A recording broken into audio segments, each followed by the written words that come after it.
It's February 1285, and the Mongols decide they're not done yet.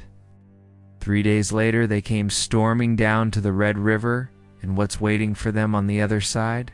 Long, the heart of Dai Viet, the big prize, the ultimate jackpot. If they take the city and capture the king, it's game over. By February 17th, 1285, Mongol forces, both land and naval, positioned themselves to squeeze the capital from the east and northeast. Inside Thang-Long, the Dai Viet leadership wasn't panicking, no frantic last-minute strategy meetings, no desperate attempts to hold the walls at all costs. The Dai Viet leadership had a plan, or rather, two. Plan A: crush the Mongols in one big, decisive battle and send them packing faster than a tourist who just realized they'd been scammed at a night market. Plan B: if that didn't work, execute a tactical retreat, drag the war out, and let the Mongols do what they do best, run out of supplies and get really frustrated. Evidence that Dai Viet wasn't planning on hunkering down for a long siege. They started moving all the food out of the city before the Mongols even got there. Now, I don't know about you, but if I'm preparing for a sleepover, I don't empty the fridge first. But just because they were planning to stay, didn't mean they were handing Thang-Long over with a bow on top. Nope, they turned it into a medieval death trap. Civilians evacuated, supply caches moved elsewhere, warships check. The Red River was crawling with them barricades. You bet, sharp bamboo, wooden stakes, all the classics, trenches, and fortified ramparts, of course. Layers of defense, because why stop at one? And behind all this, trebuchets, of course. Because if there's one thing better than defending your city, it is launching giant rocks at your enemies while doing it. The pivotal defensive position was established at Dong Bo Dao, where Dai Viet's core army faced the Mongols across the Red River. Turns out, the Mongols weren't just about brute force. They could play the long game too. After getting repeatedly ghosted by Dai Viet no surrender, no reply policy, they decided to switch tactics. Instead of charging in like a raging bull, they opted for the art of deception. If you've been following along, you'd know that the Mongols had been bombarding Dai Viet with surrender demands. Every few weeks, another letter showed up, full of the usual submit now, or suffer the wrath of the great Khan spiel. And every single time, Dai Viet basically hit delete, rolled up their sleeves, and prepared for battle. But then, out of nowhere, Dai Viet flips the script. Instead of ignoring the Mongols as usual, they suddenly go, hey, you know what? Let's send a guy over to talk. If that doesn't scream something's up, I don't know what does. Imagine you walk into the camp where one wrong word could mean you re-getting your head mailed back in a box face down by a general who had probably burned down more cities than he could count and somehow walked out not just alive but respected. That was Tran Quoc Jung's reality. Omar wasted no time throwing accusations, going straight for the throat. Your people are out here carving kill the Mongols into their arms. That's rude. Most people in Tran Quoc Jung's position would panic, start stammering, maybe throw in some nervous laughter, but Tran Quoc Jung? Nah, he had a response so smooth you'd think he rehearsed it in the mirror that morning. When a dog barks at strangers, you don't blame the owner. My people are just really passionate. The king had nothing to do with it. If he did, I'd have it on me too. Then he rolls up his sleeve to show he doesn't have the tattoo either. Omar, a bit stunned but still trying to assert dominance, changed tactics. Our great army is just passing through to fight Champa. Your king should have come out to greet us properly instead of resisting. You guys are like a mantis trying to stop a war chariot. "How do you think this ends?"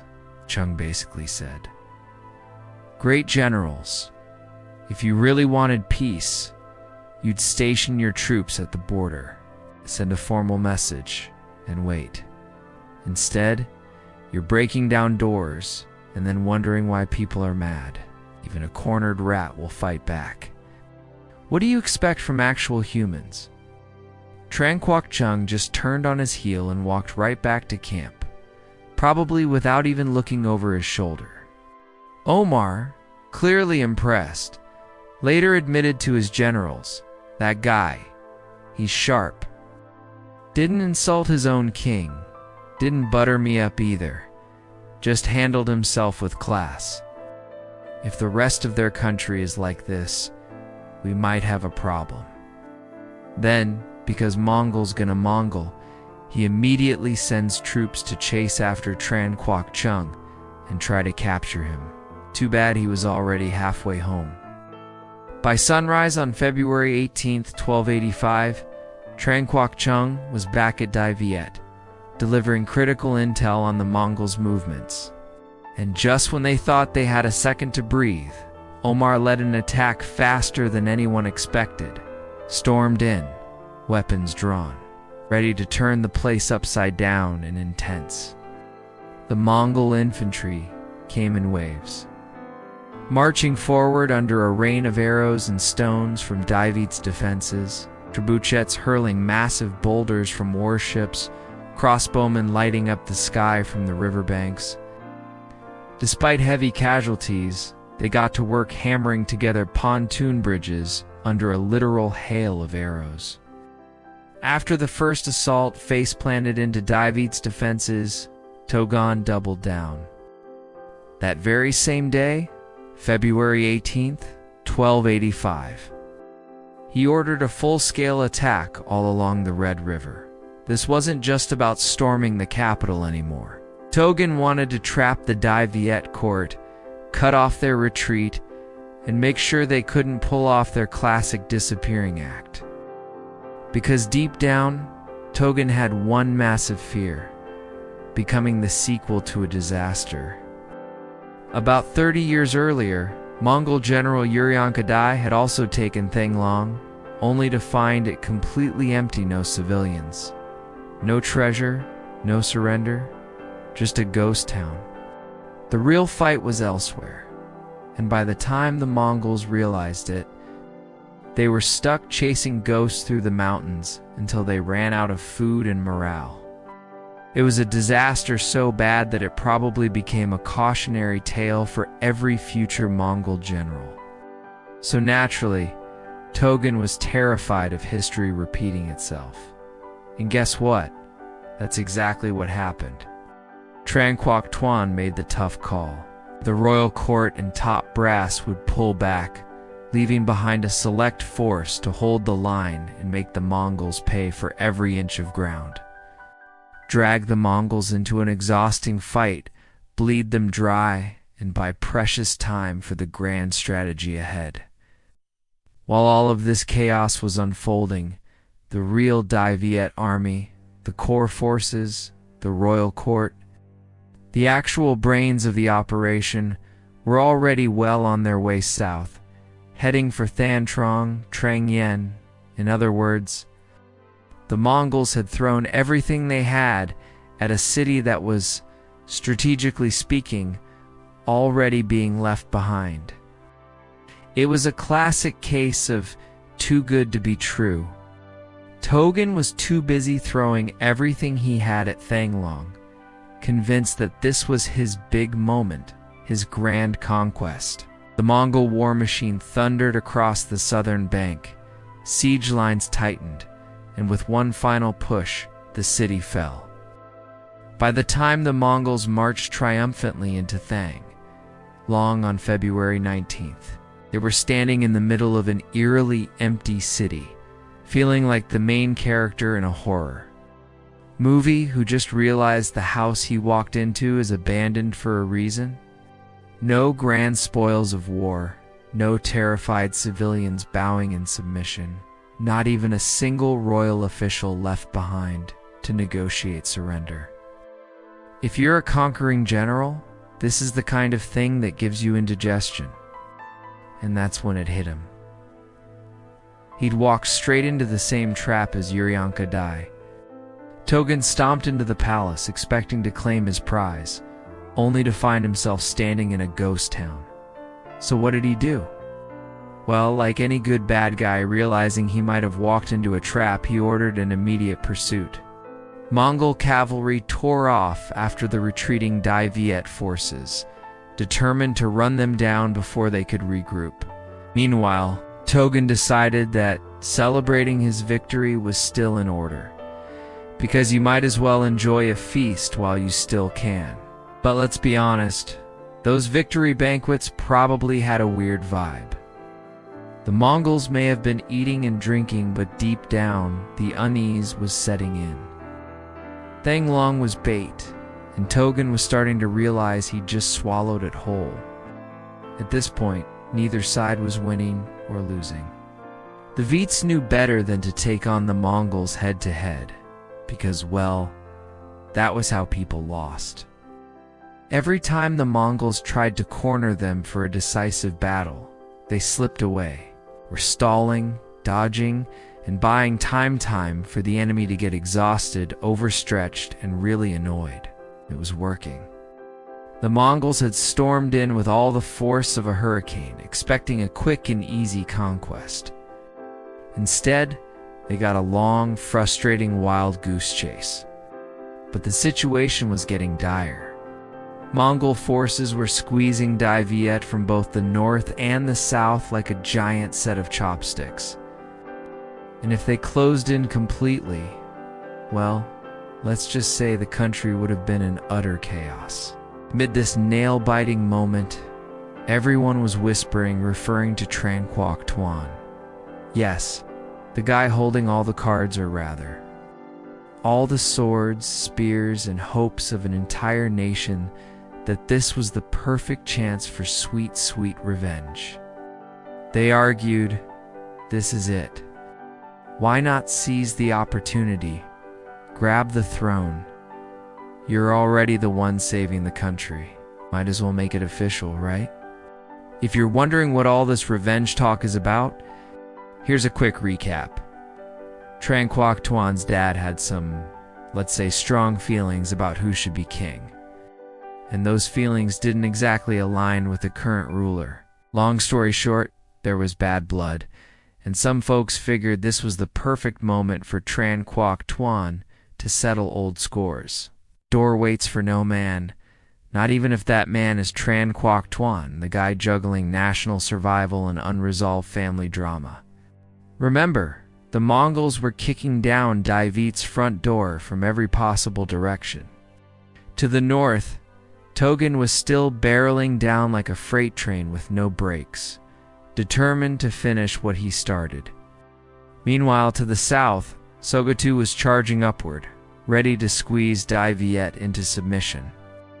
And just when things couldn't get more chaotic, Third Mongol force decided to crash the party from the northwest, straight out of Yunnan. That last group, led by Nasir Alden, wasn't even supposed to be the main act. Their mission? Just a little light invasion work to keep Dai Viet's forces distracted. But even a side quest army of 10,000 Mongols and Yunnan troops was no joke. They retraced the invasion route of Urjanka I, storming down from Kwaku with the subtlety of a sledgehammer. If Nasir Alden linked up with Togun's main army, Dai Viet would be toast. Tran Hung Dao was in charge of plugging the northwest gap with strict orders to keep the Mongols from turning their distraction mission into a full-scale disaster. If you were putting together the ultimate fantasy war roster, Tran Hung Dao would be the guy you draft in the first round. Young Czech, only 30, but already a seasoned commander. Smart, absolutely fluent in multiple languages. Brave, he walked alone into a rebel stronghold and talked their leader into surrendering without so much as drawing a sword. The man had charisma stats off the charts. But the Mongols didn't even get the chance to face Tran Hung Tao right away. First, they had to survive the warlord on the border and his band of guerrilla fighters, who were determined to turn their campaign into the worst road trip of their lives. Every time they stopped to rest, ambush. Every time they grabbed a snack, arrows. Every time they sighed and thought, finally, some peace. Nope, another night raid. By the time the Mongols staggered past Kwa Ko, they were probably running on pure frustration. And then finally, they met Hung Dao at Dak Pass. Nasir al-Din thought he could trap Hung Tao with a sneaky maneuver, sending cavalry around for an ambush while launching a frontal attack. Then of standing his ground and getting steamrolled, Hung Tao fought a few skirmishes, wore the Mongols down, then ordered a tactical retreat. His men hopped onto boats, gliding down the low river, watching from his warship as the Mongols chased him along the river. He immediately sensed something was off. If they're really trying to catch us, why are they moving like they've got all day? He wondered. So he sent scouts ahead, and surprise, surprise, there was a whole ambush waiting downstream. Without hesitation, he ditched the boats, slipping away on land and heading straight for Thang Long. Yes, I'm not repeating myself. The Viet chose to run away yet again, while the Mongols stood there wondering where their perfect trap had gone wrong. Hung Tao and his men were already halfway to the next phase of the war. It's February 20th, 1285. Tran Hung Tao and his comrades are marching back toward Bakhak, probably hoping for some good news, maybe even a bowl of hot rice. Instead, he gets hit with the worst possible update. Thang Long has fallen. The court has packed up and headed east. Understandably, morale in the camp drops faster than a lead arrow. Soldiers are whispering, some are sweating, and a few are probably wondering if it's time to desert. Clearly, Tran Hung Dao won't let it happen. With a dramatic oath ceremony right there at the Bakhak River Junction, Hung Dao gathers the troops, whips out a blade to give everyone a fresh haircut. Yep. Nothing says we re-in this together like a synchronized barbershop session. It's followed by a pledge to the gods. We swear to fight for our king till the end. It works. Spirits are lifted, weapons are readied, and suddenly this ragtag army is back in business. Chuvan Vuong and his men cross mountains and rivers to regroup with the royal forces on the other side. Poor Nasir al-Din is having a very bad day, can only scrape together 1,000 men to reinforce Togon, and that's barely enough to make a dent. Worse yet, their supply lines are being shredded by relentless ambushes. His forces are now less of a military asset and more of a walking buffet, eating through resources while contributing absolutely nothing useful. And let's not forget the saga of Tran Quoc Tuan. The man had a choice: revenge or survival. Did he take the bait? Nope. Despite the urging of his own son and closest confidants, he shrugged off all the revenge talk like a man too busy dealing with an empire-sized problem to worry about old family drama. Because while others were playing the Game of Thrones, Tran Quoc Tuan was playing the long game, saving Dai Viet from total destruction. After retreating from Thang Long, he reset the board, leading the royal family and the brains of the operation to Than Trong, and then Trang Yen. Time for a classic military maneuver, the honey trap. Enter Princess Anne II, sent as a gift to Togon. The whole point was to stall the Mongol general by just enough time to find the next move. Every single hour the Mongols hesitate is an hour Dai Viet desperately needs. Considering that even Tran Quoc Tuan himself could only hold them off for a day at No Bang, and for at Vankeep. Every moment counts because, in war, sometimes you don't need a sword. You just need really good timing. Princess Anne, to his quiet sacrifice, had bought Daiviet something more precious than gold. 1 whole month. Tran Quoc Tuan wasn't about to waste it.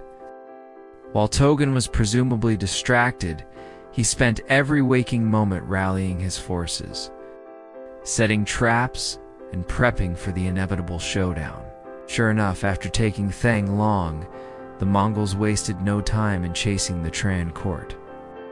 They sent warships down the rivers, troops across the roads, hunting them across the length of Dai Viet.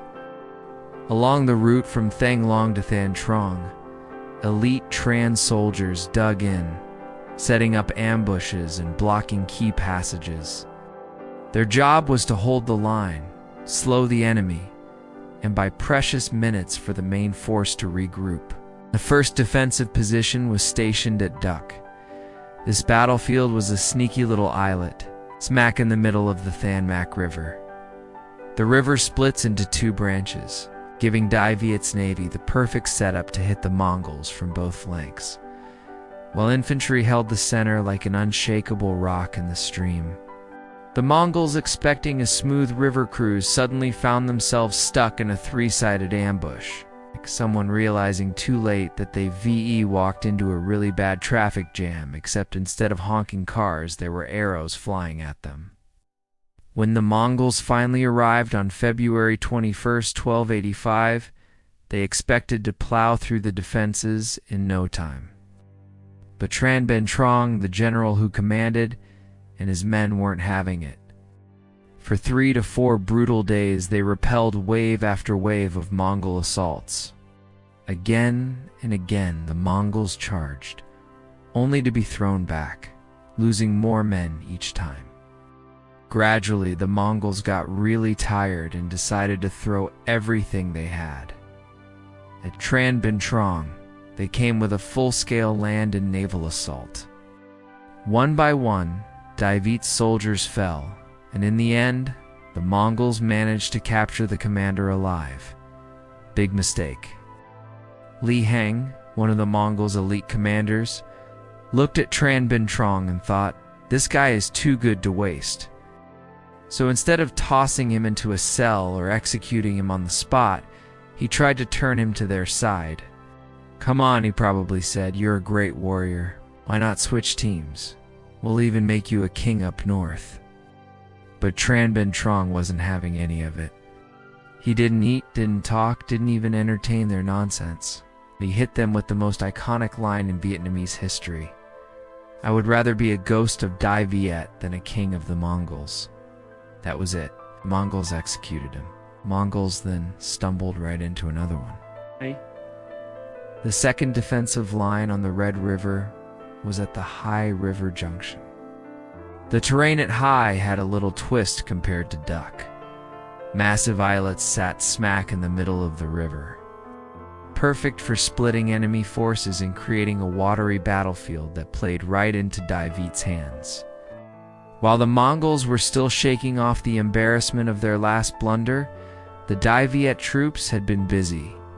They tightened the river passage, set up strong defensive positions along the banks, and readied their warships for another showdown. It was as if they were setting the stage for the grand sequel to Duk, Part 2.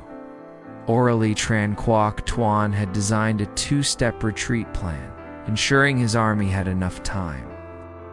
But Tran Ben Trong had outperformed expectations so spectacularly that the Mongols were running even later than anticipated. Instead of just slowing down the enemy, Hai transformed into something even better, a grinding meat shield of a stronghold designed to chew up and spit out the Mongol pursuit force. This time, however, the Mongols weren't walking in blind. They had learned a thing or two from their last disaster, and came back with a much more coordinated game plan. Li Heng took charge of the navy, while Umar led the infantry, and together they launched an all-out assault on the Dai Viet force. Victory. The Mongols had finally punched through Hai, sending the Dai Viet defenders retreating back to their stronghold. You'd think this would be the part where the Mongol army storms in for the final blow, right? Well, Not exactly. See, by the time they had muscled their way past the river defenses, their once speedy pursuit had slowed.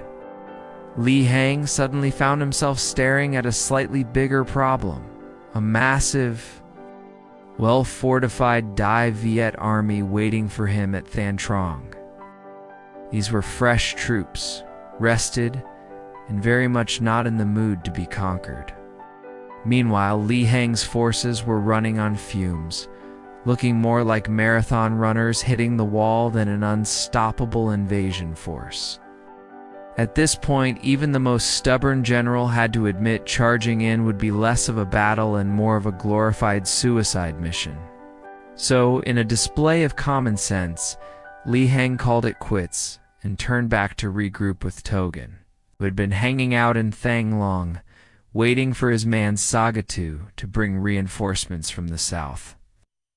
The Mongols, being the diligent invaders they were, got busy fortifying their occupied territory, setting up camps, and preparing for the next phase. Why didn't Togan just go all in and crush Than Trong while he had the chance? Well, as any overambitious invader will tell you, fighting a prolonged war in a foreign land comes with complications, supply issues, exhaustion, the occasional rebellion. It's all part of the package deal. But don't worry, we'll break it all down next time. Please subscribe, turn on notifications, and get ready for the next chapter of this insane historical showdown. Trust me, you won't want to miss what happens next.